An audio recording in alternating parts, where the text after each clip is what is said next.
বন্ধুরা, আজ কুমড়োর তেলে ভাজা বানালাম।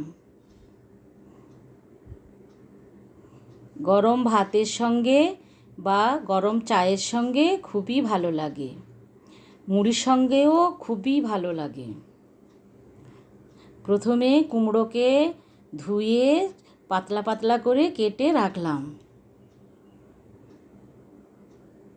বেসন নিলাম বাটিতে, নুন দিলাম, হলুদ দিলাম, জিরা গুঁড়া, লঙ্কা গুঁড়া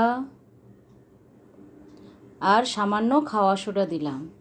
জল দিয়ে ভালো করে ফেটিয়ে রাখলাম।